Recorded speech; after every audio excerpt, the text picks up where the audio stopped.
So I made this video just real quick because I picked up a pair of Wilson Audio Watts or Wits. Sorry.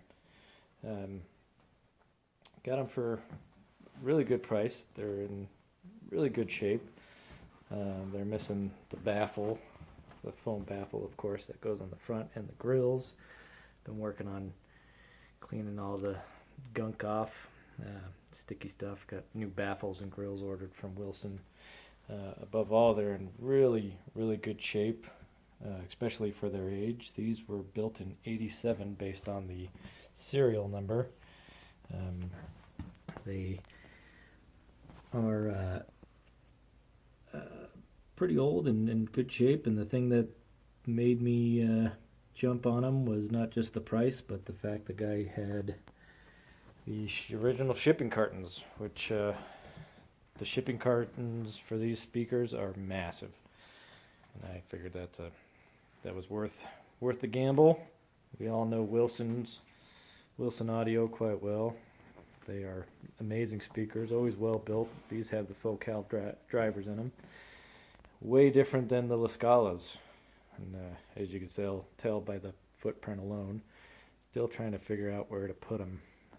Did not realize how bright this room was because the Lascalas are directional and aren't as easily influenced with the room. But these things are very picky on where they get placed. Right now, it's about where Wilson would say to put them, but still toying with it. I had them sitting in the corners, towed in really hard, and it seemed like they were less influenced, or at least a little more controllable as far as the acoustics. Went down to the gauges on the Macintosh real quick during the music to see. I haven't checked what kind of wattage I was pushing in the Lascalas the last video, but should be pretty close. These are not anywhere close to as efficient, of course. Changed up the position of the equipment a little bit because I've been chasing down a bad ground loop. Got some balanced connectors, some XLRs. That helped out a lot, but still chasing that down a bit. So I figured I'd just make a quick video showing the Wilsons, and they're growing on me. I miss the Lascalas still.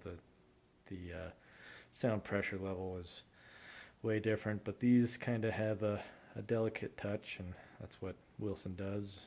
The bass response on these speakers are amazing, and but overall, I still feel like with the modifications that I've done with the Lascalas that are about the same age as these Wilsons Wits, the Wilsons don't sound that much better. Better balance throughout the entire frequencies, and they produce frequencies lower than 60 hertz, of course. This was without a subwoofer. I have the 2-channel setting put on the Macintosh with the digital input from the music server. So it's optical input from the music server to the processor, and then the DA converter in the processor is used, and then 2 channels, so each speaker was getting the full frequency analog. That's about it. Let me know what you think.